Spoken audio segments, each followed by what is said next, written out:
Hello! നമ്മുടെ പുതിയ വീഡിയോയിലേക്ക് എല്ലാവർക്കും സ്വാഗതം. ഇന്ന് ഞങ്ങൾ നിങ്ങളുമായിട്ട് ഷെയർ ചെയ്യുന്നത് ഡ്രൈ സ്കിന്നിനെ കുറിച്ചിട്ടും അതിൻ്റെ കെയറിങ് എങ്ങനെയൊക്കെയാണ് അത് കെയർ ചെയ്യേണ്ടത്, കുഞ്ഞുങ്ങൾക്ക് നമ്മൾ എന്തൊക്കെ കാര്യങ്ങൾ ശ്രദ്ധിക്കണം, അങ്ങനെയൊക്കെയുള്ള കാര്യങ്ങളാണ് ഇന്ന് നിങ്ങളുമായിട്ട് ഷെയർ ചെയ്യുന്നത്. ഷെയർ ചെയ്യാന്ന് പറഞ്ഞു കഴിഞ്ഞാൽ ഇത് എൻ്റെ അനുഭവത്തിൽ നിന്നാണ് ഞാൻ എന്തൊക്കെയാണ് ചെയ്യുന്നത്, എൻ്റെ കുഞ്ഞിന് ഞാൻ എങ്ങനെയൊക്കെയാണ് കെയർ കൊടുത്തത്, അതൊക്കെയാണ് നിങ്ങളായിട്ട് പങ്കുവയ്ക്കുന്നത്. കാരണം അവൾക്ക് ഡ്രൈ സ്കിന്നിന്റെ പ്രശ്നം ഉണ്ടായിരുന്നു. അപ്പൊ ഞങ്ങൾക്ക് ട്വിൻസ് ബേബീസ് ആണ്. അപ്പൊ അതില് മൂത്ത ആൾക്കാണ് ഈ ഡ്രൈ സ്കിന്നിന്റെ ഒരു പ്രോബ്ലം വന്നത്. ഇപ്പം ബേബീസ് വെയിറ്റ് കുറവായതുകൊണ്ട് ഞങ്ങൾ കുറച്ച് നാൾ കഴിഞ്ഞിട്ടാണ് അവരെ കുളിപ്പിക്കും അങ്ങനെയൊക്കെ ചെയ്തത്. അതുകൊണ്ട് തന്നെ ആദ്യം ഞങ്ങൾക്ക് അറിഞ്ഞിരുന്നില്ല ഡ്രൈ സ്കിന്നിന്റെ പ്രശ്നം അവൾക്ക് ഉണ്ട് എന്നുള്ള കാര്യം. അപ്പൊ നമ്മൾ കുളിപ്പിക്കുമ്പം ഫസ്റ്റ് ആദ്യമായിട്ട് കുളിപ്പിക്കുമ്പോൾ എണ്ണയൊക്കെ തേച്ച് അങ്ങനെയൊക്കെയാണല്ലോ കുഞ്ഞുങ്ങളെ നമ്മൾ കുളിപ്പിക്കുക. അപ്പൊ കുളിപ്പിച്ചൊക്കെ കഴിഞ്ഞ് കുറച്ച് കഴിഞ്ഞേരാണ് ശരീരത്തിൽ അവളുടെ കയ്യിലും ഈ കൈന്റെ മടക്കിലും ഈ ഭാഗത്ത് പിന്നെ കാലിന്റെ മടക്കില് അങ്ങനെയുള്ള ഭാഗത്തൊക്കെ ഒരു ചുവന്ന ലൈറ്റ് ചുവപ്പോട് കൂടിയിട്ടുള്ള കളർ ചേഞ്ച് ഇങ്ങനെ കണ്ടു തുടങ്ങിയത്. മാത്രമല്ല കുഞ്ഞിങ്ങനെ വല്ലാതെ ഒരു ചൊറിയുന്ന ഭയങ്കര ചൊറിച്ചിൽ അവൾക്ക് ഉണ്ടായിരുന്നു. അപ്പൊ ഇങ്ങനെ കണ്ടത് കൊണ്ട് നമ്മൾ ഡോക്ടറെ കാണിച്ചു. അപ്പൊ ഡോക്ടർ പറഞ്ഞു ഇത് ഡ്രൈ സ്കിന്നിന്റെ പ്രശ്നമാണ് അവൾക്ക്. അപ്പൊ അവൾക്ക് ജനിക്കുമ്പോഴേ ഡ്രൈ സ്കിന്നിന്റെ പ്രോബ്ലം ഉണ്ടായിരുന്നു എന്നുള്ളത് നമുക്ക് അന്നേരമാണ് മനസ്സിലായത്. അപ്പൊ ഡോക്ടർ പറഞ്ഞു മോയ്സ്ചറൈസിങ് ക്രീം അപ്ലൈ ചെയ്യണം, കുളിപ്പിക്കുമ്പം നമ്മൾ സോപ്പ് കാര്യങ്ങളൊന്നും ഉപയോഗിക്കരുതെന്ന് പറഞ്ഞായിരുന്നു. അതുപോലെ തന്നെ ഡെയിലി കുളിപ്പിക്കണ്ട, ഒരു ആഴ്ചയിൽ ഒരു 3-4 തവണ കുളിപ്പിച്ചാൽ മതിയാവും, അല്ലെങ്കിൽ ഒന്നിടവിട്ട് കുളിപ്പിച്ചാൽ മതിയാവും എന്ന് ഡോക്ടർ പറഞ്ഞു. അങ്ങനെയാണ് നമ്മൾ ആ ഒരു രീതിക്ക് ചെയ്തത്. പിന്നെ കുറച്ചുകൂടി കഴിയുമ്പം അതിങ്ങനെ കൂടി വന്നു. പിന്നെ അവളുടെ സ്കിന്നിന്റെ ആ തൊലിയൊക്കെ ഇങ്ങനെ പൊളിഞ്ഞ് ഇങ്ങനെ വരാൻ തുടങ്ങി. അപ്പം ഒരുപാട് അങ്ങനെ കയ്യിലും ആ കാലിന്റെ മടക്കിലൊക്കെ നല്ല ചുവപ്പും അവിടെ ഇങ്ങനെ തൊലി ഇങ്ങനെ ഇതായിട്ട് കാണുമ്പോൾ തന്നെ നമുക്കൊരു വിഷമം പോലെ തോന്നി. അപ്പാടുന്ന് നമ്മൾ ഡോക്ടറെ ഇങ്ങനെ വീണ്ടും കാണിക്കാൻ പോയി. അപ്പൊ ഡോക്ടർ പറഞ്ഞു ഇത് പേടിക്കേണ്ട കാര്യമൊന്നുമല്ല, മിക്ക കുഞ്ഞുങ്ങൾക്കും ഉണ്ടാവുന്ന ഒരു പ്രശ്നമാണ് ഇപ്പൊ ഡ്രൈ സ്കിൻ എന്ന് പറയുന്നത്. അതൊരു പ്രായം കഴിയുമ്പോൾ ഓട്ടോമാറ്റിക് ആയിട്ട് തന്നെ അത് കുറഞ്ഞ് നോർമൽ ലെവലായിട്ട് വന്നോളൂ എന്ന് പറഞ്ഞു. ഡോക്ടർ പറഞ്ഞു നിങ്ങൾ ഒരു കാര്യം ചെയ്യ്, ഒരു സ്കിന്നിന്റെ ഡോക്ടറെ കാണിക്കണം കുഞ്ഞിനെ എന്ന് പറഞ്ഞു. അങ്ങനെ നമ്മൾ സ്കിന്നിന്റെ ഡോക്ടറെ കാണിച്ചു. അപ്പൊ ഡോക്ടർ പറഞ്ഞു 2-3 ഡോക്ടേഴ്സിനെ കാണിച്ചായിരുന്നു.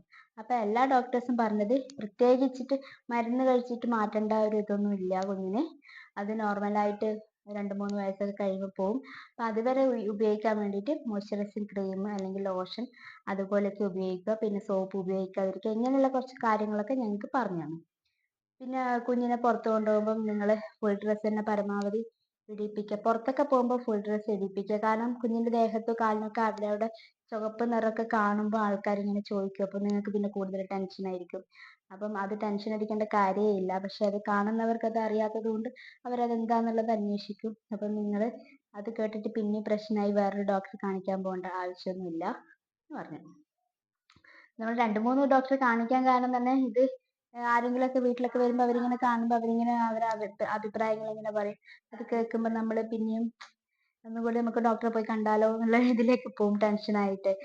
അപ്പം അങ്ങനെയാണ് കാണിച്ചത്. ഇപ്പൊ ഡോക്ടേഴ്സ് തന്നെ പറഞ്ഞു ഇത് 2-3 വയസ്സൊക്കെ ആകുമ്പോൾ നോർമൽ ആയിക്കോളും എന്ന് പറഞ്ഞു. അപ്പൊ ഞാൻ ഇന്ന് നിങ്ങളോട് ഷെയർ ചെയ്യുന്നത് ഞാൻ എങ്ങനെയൊക്കെയാണ് എൻ്റെ കുഞ്ഞിനെ ആ ഡ്രൈ സ്കിന്നിന്റെ ഇതിൽ കെയറിങ് ചെയ്തതെന്നാണ് ഞാനിപ്പോൾ പറയാൻ പോകുന്നത്. ആദ്യം തന്നെ നമ്മൾ അവരുടെ ഡ്രസ്സിന്റെ കാര്യങ്ങൾ ശ്രദ്ധിക്കണം പ്രത്യേകം. കാരണം അവർക്ക് ഇറിറ്റേഷൻ ഉണ്ടാകുന്ന രീതിയിലുള്ള ഡ്രസ്സുകളൊന്നും കൂടുതൽ ധരിപ്പിക്കാതിരിക്കുക. കോട്ടൺ രീതിയിലുള്ള മെറ്റീരിയൽസ് കൂടുതൽ ഉപയോഗിക്കുക. വളരെ നേരിയ രീതിയിലുള്ള കോട്ടന്റെ ഡ്രസ്സുകൾ മാത്രം ഇടിപ്പിക്കാൻ ശ്രമിക്കുക. പിന്നെ ഈ ഡ്രൈ സ്കിൻ എന്ന് പറയുന്നത് തന്നെ പല രീതിയിലുള്ള ഡ്രൈ സ്കിൻ ഉണ്ട്. ചില കുഞ്ഞുങ്ങൾക്ക് ജനിക്കുമ്പോഴേ ഉണ്ടാവും, ചില കുഞ്ഞുങ്ങൾക്ക് ക്ലൈമറ്റിന്റെ ആ ഒരു ചേഞ്ച് വരുമ്പോഴുള്ള ഡ്രൈ സ്കിൻ ഉണ്ടാവും, ചിലർക്ക് നോർമൽ സ്കിൻ തന്നെയായിരിക്കും. അപ്പം ഇതിലും കൂടുതൽ ഡ്രൈ സ്കിൻ എന്ന് പറയുന്നത് കൂടുതലായിട്ട് ഇത് ചൊറിച്ചല് അല്ലെങ്കിൽ തൊലി നല്ലോണം പൊളിഞ്ഞിങ്ങനെ വരിക, പിന്നെ ചുവപ്പ് നിറം. അവർക്ക് നമ്മൾ ഡോക്ടേഴ്സിനെ കാണിച്ചിട്ട് അവർക്ക് ഏതാണ് സ്യൂട്ട് ആകുന്നത്, ഒരു ഡോക്ടർക്ക് അത് പറയാനാവുള്ളൂ. ആ കുഞ്ഞിന് ഏത് തരത്തിലുള്ള മോയ്സ്ചറൈസിങ് ക്രീമാണ് അല്ലെങ്കിൽ എന്തൊക്കെയാണെന്നുള്ളത് ഡോക്ടർക്ക് പറയാൻ സാധിക്കുള്ളൂ. അപ്പം അങ്ങനെയൊക്കെ ഉള്ളവരാണെങ്കിൽ തീർച്ചയായിട്ടും ഡോക്ടറെ കണ്ടതിന് ശേഷം അവർ പറയുന്ന രീതിയിൽ മുമ്പോട്ട് പോവുക. എൻ്റെ മോൾക്ക് നല്ല ചൊറിച്ചലും തൊലി പൊളിയലും അങ്ങനെയൊക്കെ ഉള്ളത് കൊണ്ട് ഞങ്ങൾ ഡോക്ടറെ കാണിച്ചിട്ട് ഡോക്ടർ പറയുന്ന ക്രീമും കാര്യങ്ങളൊക്കെയാണ് നമ്മൾ ഉപയോഗിച്ചുകൊണ്ടിരുന്നത്. അതായത് സാധാരണ ക്ലൈമറ്റ് ചേഞ്ച് വരുന്ന കുഞ്ഞുങ്ങൾക്ക് ഉണ്ടാകുന്ന ആ ഒരു ഡ്രൈ സ്കിൻ ആണെങ്കിൽ നിങ്ങൾ ഒരു മോയ്സ്ചറൈസിങ് ക്രീം ഏത് പ്രൊഡക്റ്റാണ് നിങ്ങൾ യൂസ് ചെയ്യുന്നത്, ഏതാ നിങ്ങൾക്ക് കൂടുതൽ സ്യൂട്ട് ആവുന്നതെന്ന് വെച്ചിട്ട് അത് ഉപയോഗിച്ചാൽ മതിയാവും. അതൊരു വീക്കിലി 2-3 തവണയൊക്കെ യൂസ് ചെയ്താൽ മതിയാവും.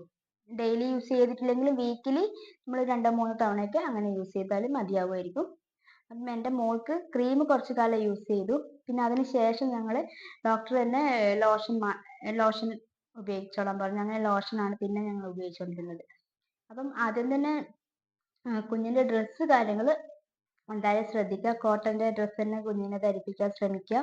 അതുപോലെ തന്നെ പുറത്തൊക്കെ വല്ലപ്പോഴൊക്കെ അല്ലേ പോവുള്ളൂ. അപ്പം ഫുൾ ഡ്രസ്സ് തന്നെ മാക്സിമം ഇട്ട് കൊടുക്കാൻ ശ്രദ്ധിക്കുക.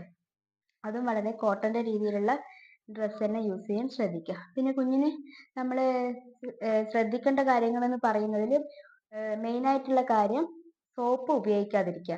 സോപ്പ് കൂടുതലായിട്ട് ഉപയോഗിക്കുമ്പോൾ ഡ്രൈ സ്കിന്നിലുള്ള കുഞ്ഞുങ്ങൾക്കാണെങ്കിൽ കൂടുതൽ ഡ്രൈ ആവുകയാണ് ചെയ്യുന്നത്. അതുകൊണ്ട് തന്നെ സോപ്പ് പരമാവധി നിങ്ങൾ അവോയ്ഡ് ചെയ്യുക. തോല് പൊളിയുക അങ്ങനെയൊക്കെയുള്ള കുഞ്ഞുങ്ങൾക്ക് ഡോക്ടേഴ്സിനോട് പറയുമ്പോൾ തന്നെ അവർ അതിനനുസരിച്ചിട്ടുള്ള സോപ്പും കാര്യങ്ങളൊക്കെ അവർ നമുക്ക് എഴുതി തരും. അപ്പം ഞങ്ങൾ അങ്ങനെയാണ് ആ ഒരു സോപ്പാണ് അങ്ങനെ സാറ് പറഞ്ഞിട്ടുള്ള സോപ്പും കാര്യമാണ് കുഞ്ഞിന് ആദ്യമൊക്കെ നമ്മൾ ഉപയോഗിച്ചുകൊണ്ടിരുന്നത്. അതന്നെ ആഴ്ചയിൽ 1-2 തവണ മാത്രം ഉപയോഗിച്ചാൽ മതി എന്ന് പ്രത്യേകം പറഞ്ഞിട്ടുണ്ടായിരുന്നു. അപ്പം അങ്ങനെയൊക്കെയായിരുന്നു ഞങ്ങൾ ഉപയോഗിച്ചത്. അതുകൊണ്ട് ഡ്രൈ സ്കിന്നുള്ള കുഞ്ഞുങ്ങൾക്ക് സോപ്പ് ഉപയോഗിക്കുന്നത് വളരെ കുറക്കുക. പിന്നെ ശ്രദ്ധിക്കേണ്ട കാര്യം എന്ന് പറയുന്നത് അവരെ കുളിപ്പിക്കുമ്പോൾ നമ്മൾ അമിതമായ ചൂടിൽ, അതായത് ഇപ്പം ചെറിയ കുഞ്ഞുങ്ങളൊക്കെ കുറച്ച് നല്ല ചൂട് തന്നെ കുളിപ്പിക്കണം എന്ന് എല്ലാവരും പറയും.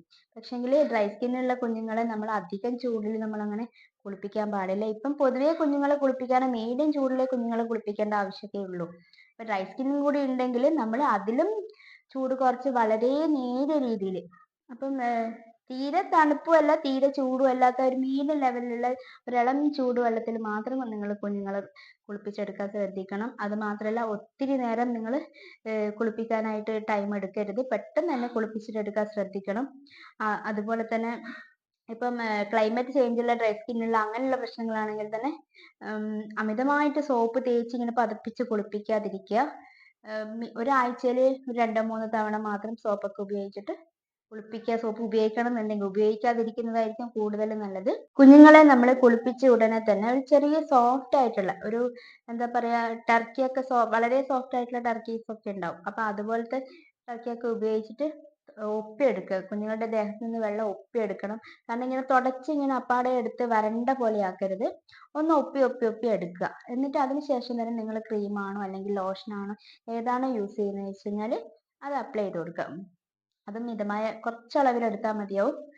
നല്ല രീതിക്ക് നമ്മൾ അതൊന്ന് കയ്യിൽ അപ്ലൈ ചെയ്തിട്ട് അവരുടെ ദേഹത്തൊന്ന് അപ്ലൈ ചെയ്ത് കൊടുക്കാം. അതേപോലെ ചെയ്യുക. ഒരു 2-3 മിനിറ്റ് എടുത്തിട്ട് കയ്യിലും കാലിലും ഒക്കെ ഒന്ന് തേച്ച് കൊടുക്കുക. നമ്മൾ ക്രീം അപ്ലൈ ചെയ്യുമ്പോൾ, ക്രീമായാലും ലോഷനായാലും അപ്ലൈ ചെയ്യുമ്പോൾ കുളിപ്പിച്ച ഉടനെ ആ ഒരു തോർത്തിയതിന് ശേഷം ചെറിയ ഈർപ്പത്തോടു കൂടി തന്നെ നമ്മൾ ക്രീമായാലും ലോഷനായാലും അപ്ലൈ ചെയ്ത് കൊടുക്കാൻ ശ്രദ്ധിക്കണം. അപ്പോൾ മാത്രമേ അത് കൂടുതൽ ശരീരം അബ്സോർബ് ചെയ്യത്തുള്ളൂ. അപ്പം അങ്ങനെ തന്നെ നമ്മൾ ചെയ്യാൻ ശ്രദ്ധിക്കുക. നമ്മൾ കൂടുതൽ ടെൻഷൻ അടിക്കേണ്ട ആവശ്യമൊന്നുമില്ല. അവർ നോർമലായിട്ട് അവർ ആ 2-3 വയസ്സൊക്കെ ആകുമ്പോൾ അവർ നോർമൽ സ്കിന്നിലേക്ക് അവർ എത്തും. അപ്പം ഇതുപോലെ ഡ്രൈ സ്കിന്നുള്ള കുഞ്ഞുങ്ങളൊക്കെ ഉള്ള അമ്മമാരാണെങ്കിൽ ഇതേപോലെയൊക്കെ ശ്രദ്ധിക്കുക. നമ്മൾ അവർക്ക് യൂസ് ചെയ്യുന്ന പ്രോഡക്ട്സ് നല്ല പ്രൊഡക്റ്റ് തന്നെ യൂസ് ചെയ്യാൻ ശ്രദ്ധിക്കുക. സോപ്പൊക്കെ പരമാവധി കുറക്കുക. എണ്ണ യൂസ് ചെയ്യാൻ പറ്റുമോ ചോദിച്ചു കഴിഞ്ഞാൽ എൻ്റെ മോൾക്ക് എണ്ണ യൂസ് ചെയ്യാറില്ല. ഒരു ഓയിലും ഇതുവരെ യൂസ് ചെയ്തിട്ടില്ല. കാരണം ഡോക്ടർ ആ സമയത്ത് പറഞ്ഞത് എണ്ണ യൂസ് ചെയ്യുമ്പോൾ അത് കൂടുതൽ അധികമാവത്തേ ഉള്ളൂ. അതുകൊണ്ട് നിങ്ങൾ കുറച്ച് കഴിഞ്ഞതിന് ശേഷം എണ്ണ യൂസ് ചെയ്താൽ മതി എന്ന് പറഞ്ഞായിരുന്നു. ഈ ഡ്രൈ സ്കിന്നുള്ള കുഞ്ഞുങ്ങൾക്ക് ദേഹത്ത് മാത്രമല്ല തലയിലും ചിലപ്പം അവർക്ക് ഡാൻഡ്രഫ് പോലെയൊക്കെ വരാൻ സാധ്യതയുണ്ട്. കാരണം എൻ്റെ മോൾക്ക് തലയിലും കുറച്ചൊരു ഇങ്ങനെ പൊടി പോലെ ഇങ്ങനെ കണ്ടിട്ട് നമ്മൾ കാണിച്ചപ്പോൾ ഡോക്ടർ പറഞ്ഞത് അത് ഈ ഡ്രൈ സ്കിന്നിന്റെ പ്രശ്നമാണ്. അതുകൊണ്ട് ഈ ഡ്രൈ സ്കിൻ കുറച്ച് കുറയുമ്പം അതും താനെ അതങ്ങ് കുറഞ്ഞു പോയിക്കോളും എന്ന് പറഞ്ഞു. അതുകൊണ്ട് ഡോക്ടർ നമുക്കൊരു ഷാമ്പു ഒക്കെ തലയിൽ ഇട്ട് കൊടുക്കാൻ വേണ്ടി തന്നായിരുന്നു. അപ്പൊ അതൊക്കെ ഇട്ടിട്ട് തലയൊക്കെ വാഷ് ചെയ്തിട്ട് അങ്ങനെ പോയി. അപ്പം അത് താനെ അങ്ങനെ പോയായിരുന്നു. പിന്നെ കുറച്ച് കഴിയുമ്പോൾ ഇത് ഡ്രൈ സ്കിന്നിന്റെ ആ ഉള്ള സമയത്തുള്ള ആ ഒരു പ്രശ്നം കാര്യങ്ങളും പിന്നെ കുറച്ചായിട്ട് കുറഞ്ഞു വന്നു. ഇപ്പൊ അവൾക്ക് വലിയ പ്രശ്നമൊന്നുമില്ല. അതുകൊണ്ട് തന്നെ ഞങ്ങൾ ആഴ്ചയിൽ 2-3 തവണയെ ക്രീമൊക്കെ യൂസ് ചെയ്യുന്നുള്ളൂ. അതിപ്പോ തന്നെ അതിപ്പോ കുറഞ്ഞു വരുന്നത് പതുക്കെ നമുക്കത് ഒഴിവാക്കി എടുക്കാൻ പറ്റും. അപ്പൊ ഞാൻ ഇങ്ങനെയൊക്കെയാണ് അവളുടെ കാര്യങ്ങളൊക്കെ ശ്രദ്ധിച്ചത്. മെയിനായിട്ട് ഇളം ചൂടുവെള്ളത്തിൽ കുളിപ്പിക്കുക. സോപ്പ് കാര്യങ്ങൾ ആഴ്ചയിൽ 1-2 തവണ മാത്രം ഉപയോഗിക്കുക. ഉപയോഗിച്ചില്ലെങ്കിലും ചെറിയ കുഞ്ഞുങ്ങളല്ലേ, ഉപയോഗിച്ചില്ലെങ്കിലും കുഴപ്പമൊന്നുമില്ല. പിന്നെ അവൾക്ക് എണ്ണ യൂസ് ചെയ്യരുതെന്ന് പറഞ്ഞതുകൊണ്ട് യൂസ് ചെയ്തിട്ടുണ്ടായിരുന്നില്ല. പക്ഷെ ഇപ്പം അവൾക്ക് തലയിലൊക്കെ എണ്ണ അപ്ലൈ ചെയ്ത് കൊടുക്കുന്നുണ്ട്. അതും ആഴ്ചയിൽ 1-2 തവണ മാത്രമേ അപ്ലൈ ചെയ്ത് കൊടുക്കുന്നുള്ളൂ. അപ്പൊ എണ്ണയൊക്കെ പറ്റുന്നവരാണെങ്കിൽ അങ്ങനെ യൂസ് ചെയ്യുക. അവൾക്ക് പറ്റാത്തത് കൊണ്ട് എണ്ണ നമ്മൾ അങ്ങനെ ഒഴിവാക്കിയതാണ്. അവളുടെ ഡ്രസ്സ് കാര്യങ്ങൾ ഭൂരിഭാഗവും നമ്മൾ കോട്ടൺ ഡ്രസ്സ് തന്നെ യൂസ് ചെയ്യാൻ തുടങ്ങി. ഞാൻ എൻ്റെ കുഞ്ഞിന് ഡ്രൈ സ്കിൻ ഉള്ളത് കൊണ്ട് ഏതൊക്കെ രീതിയിലാണ് അവൾക്ക് കെയറിങ് കൊടുത്തത് എന്നുള്ളതാണ് ഞാൻ നിങ്ങളായിട്ട് പങ്കുവെച്ചത്. അപ്പൊ ഇതുപോലെ നിങ്ങളായിട്ട് ഷെയർ ചെയ്യാൻ പറ്റുന്ന കാര്യങ്ങളൊക്കെ നിങ്ങളായിട്ട് ഷെയർ ചെയ്യാവുന്നതായിരിക്കും. ഇത്രയേ ഉള്ളൂ. എല്ലാവർക്കും വീഡിയോസ് ഇഷ്ടാവുമെന്ന് വിചാരിക്കുന്നു. ഇഷ്ടമായാൽ ഒന്ന് ലൈക്ക് ചെയ്യുക, ഷെയർ ചെയ്യുക, ചാനൽ സബ്സ്ക്രൈബ് ചെയ്ത് ഞങ്ങളെ സപ്പോർട്ട് ചെയ്യുക. അപ്പോൾ പുതിയ വീഡിയോ ആയിട്ട് കാണാം. അതുവരെ ബൈ.